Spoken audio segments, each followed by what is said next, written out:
নির্যাতিত হয়েছে। আজকে যখন হাসিনা সরকারের পতন হয়েছে আমরা মুক্তির আনন্দ বুঝতেছি। কিন্তু আপনি যদি সৎ হন আপনার অভিজ্ঞতার প্রতি, তাহলে আপনার দায়িত্ব হচ্ছে এই মুক্তির আনন্দ এই দেশের প্রত্যেকটি নাগরিকের জন্য নিশ্চিত করা। সে আপনার দলের হইতে পারে, সে আপনার দলের নাও হইতে পারে, ডাজন্ট ম্যাটার। সে যদি আমার নাগরিক হয়, সে যদি আল্লাহর বান্দা হয়, যদি মানুষ হয়, তাহলে তার নাগরিকের অধিকারের পক্ষে দাঁড়ানো আমার দায়িত্ব।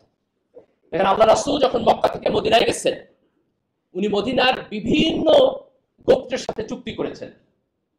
তার সব গোত্র মুসলমান ছিল না, এবং তার চুক্তি হয়েছে যে আমি আক্রান্ত হইলে তুমি আমাকে সাহায্য করবা, তুমি আক্রান্ত হইলে আমি তোমাকে সাহায্য করব। তাহলে একজন নন মুসলিম যে আল্লাহ রাসূলের সাথে চুক্তিবদ্ধ, সে যদি আক্রান্ত হয়, আল্লাহ রাসূল তার সাহায্যে যুদ্ধ করতে যাবে, সেই যুদ্ধ কি জিহাদ হবে না? সেই যুদ্ধে যদি মারা যায় শাহাদাত হবে না? কিন্তু এই শাহাদাত তো ধর্ম প্রতিষ্ঠার জন্য হয় নাই, এটা হচ্ছে ওয়াদা রক্ষা করার জন্য। ওয়াদা আমার ধর্মের পার্ট না পার্ট না?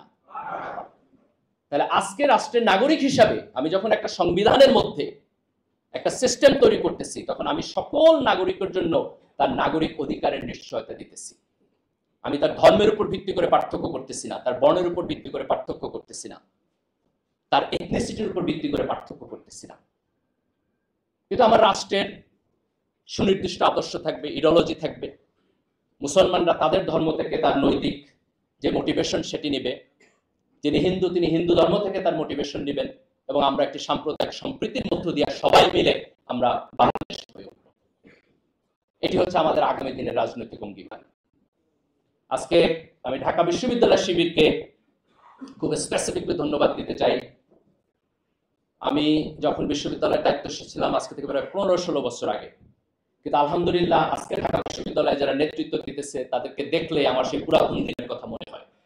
এই জুলাইয়ের বিপ্লবে তারা যে গৌরবজনক ভূমিকা পালন করছে, আমি আশা করব যে আগামী দিনে ইনশাআল্লাহ তারা জাতিকে নেতৃত্ব দেওয়ার ভূমিকা পালন করবে।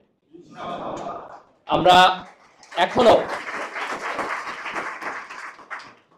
মাঝে মধ্যে বলি যে ভারতীয় আধিপত্যবাদের বিপক্ষে আমরা যুদ্ধ করব, আমরা লড়াই করব, এক বিন্দু জমি আমরা ছাড় দিব না, এটা ডিফেন্সিভ বক্তব্য।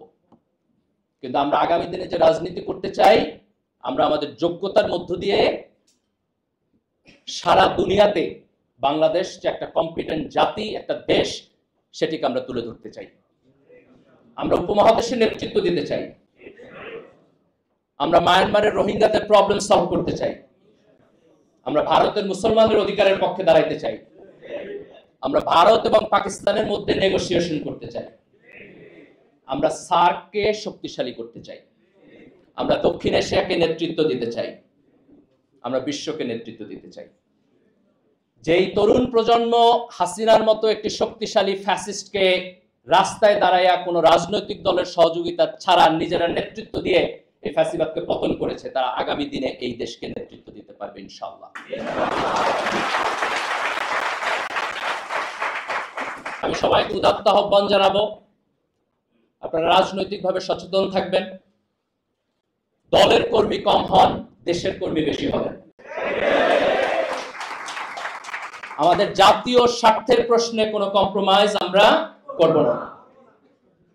এই দেশের ভবিষ্যৎ এই দেশের তরুণদের হাতে। 24-এর বিপ্লব আমাদের অতীত ইতিহাসের সাথে আমাদের যোগসূত্রতা কেটে দেয় নাই। এটা 71-এর সাথে জড়িত, এটা 47-এর সাথেও জড়িত। আওয়ামী লীগ এই ইতিহাসকে মনোপলি করেছে, আজকে আমরা সেই মনোপলি থেকে এই দেশের ইতিহাসকে মুক্তি দিয়েছি। তো ইনশাআল্লাহ আমাদের যে সংগ্রাম, আমাদের যে ইনকিলাব, এটি চলবে।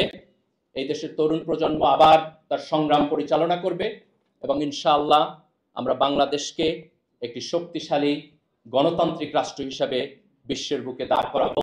এটি হবে আমাদের আগামী দিনের রাজনীতি। বাংলাদেশ জিন্দাবাদ, ইনকিলাব জিন্দাবাদ। আসসালামু আলাইকুম।